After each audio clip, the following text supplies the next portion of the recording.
Halo semuanya, pada video kali ini kami akan membahas mengenai sebuah film dari garapan Pixar yang berjudul Toy Story.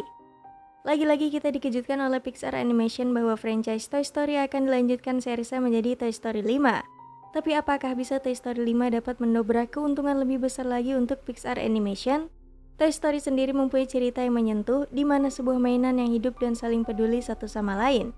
Bayangkan saja jika mainan memiliki perasaan dan bisa merasakan apa yang kita rasakan, mereka akan selalu berusaha melindungi dan membantu satu sama lain, terutama ketika menghadapi masalah atau perubahan.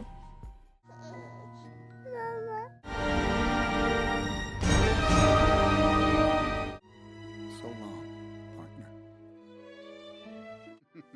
Woody, take care of Andy.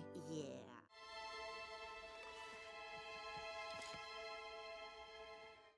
Di film ini kita akan melihat bagaimana Woody, Buzz, dan teman-temannya selalu ada untuk satu sama lain. Mereka menghadapi banyak tantangan tapi tetap setia dan saling mendukung. Ceritanya bikin kita ingat betapa pentingnya persahabatan dan saling mendukung dalam kehidupan nyata. Jadi Toy Story nggak cuma tentang mainan yang bisa bicara, tapi juga tentang nilai-nilai yang bikin kita merasa terhubung dan menyentuh hati.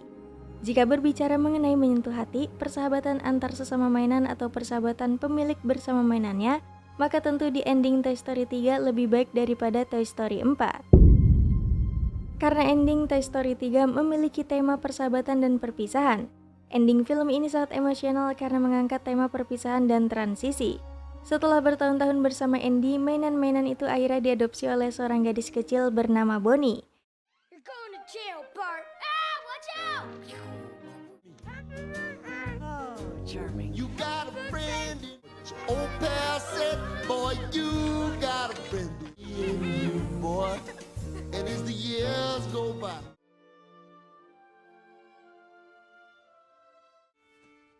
Hey. Attacking the haunted bakery. Pew, pew, pew. The ghosts are getting away.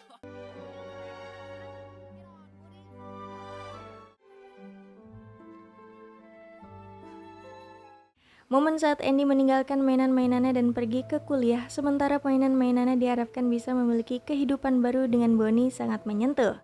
Ini adalah akhir yang penuh perasaan tentang bagaimana persahabatan bisa bertahan meski ada perpisahan dan perubahan dalam hidup. Dibanding dengan ending Toy Story 4 memiliki tema penemuan jati diri dan persahabatan baru. Di Toy Story 4, Woody menghadapi dilema antara tetap bersama teman-temannya atau mengikuti panggilannya untuk membantu mainan lainnya.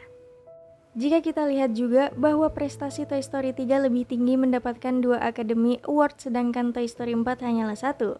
Di sini semua orang bisa berspekulasi bahwa akhir dari franchise Toy Story sudah sangat tepat berakhir di Toy Story 3. Tapi sayangnya Pixar masih bersikeras melanjutkan franchise ini hingga membuat cerita semakin aneh dan liar.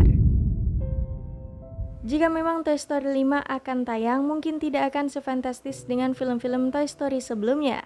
Karena Toy Story memiliki konsep kuat yaitu persahabatan dan tentu karakter penting seperti Woody, Buzz Lightyear, Rex, Jessie, atau Andy sebagai pemilik sejati mainan, mereka tidak akan bergabung sekaligus ke dalam satu film tersebut. Mungkin akan melihat petualangan baru Buzz bersama teman-temannya sebagai mainan milik Bonnie, dan Woody akan muncul beberapa kali sebagai cameo jika Buzz seperti meminta sebuah nasihat. Tapi kita semua setuju bahwa Toy Story memiliki peran utama yang tidak tergantikan yaitu Woody. Jika sebaliknya kita mengikuti Woody yang berpetualang sebagai mainan hilang, kita mungkin tidak pernah melihat Jessie, Rex, Mr. Potato, bahkan Buzz Lightyear yang membuat para penggemar Toy Story menantikan film ini akan sangat kecewa. Lebih gilanya mengingat film ini bertema persahabatan dan Pixar memaksa semua mainan milik Andy ditemukan untuk menyelesaikan masalah yang dihadapi.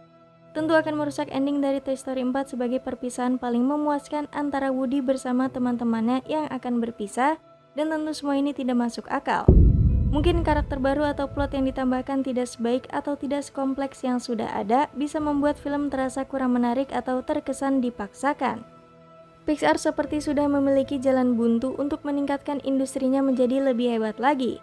Mengingat beberapa movie buatan Pixar akhir-akhir ini tidak sangat menguntungkan atau cenderung gagal dan bahkan kesempatan itu digunakan dengan baik oleh studio animasi lain seperti DreamWorks dan Illumination yang membuat film animasi-animasi terbaik mereka.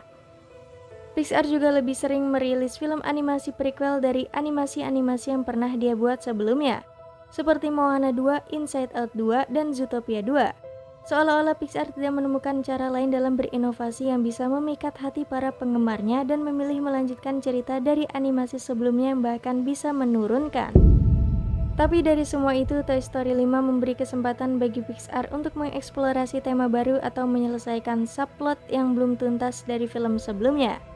Banyak penggemar masih berharap agar Pixar dapat menghadirkan Toy Story 5 yang sama menawannya seperti film-film sebelumnya, karena Toy Story sendiri adalah salah satu aset terpenting bagi Pixar Animation. Namun setiap film punya tantangannya sendiri dan hasil akhir sangat tergantung pada bagaimana semua berbagai elemen digabungkan. Cukup sampai di sini dulu penjelasan mengenai Toy Story 5 dari kami. Jika kalian mempunyai pertanyaan mengenai dunia animasi, bisa beritahu kami di kolom komentar. Sebelumnya jangan lupa untuk klik tombol subscribe dan tanda loncengnya, biar kalian tidak ketinggalan video-video terbaru dari kami. Terima kasih sudah menonton dan sampai jumpa di video berikutnya.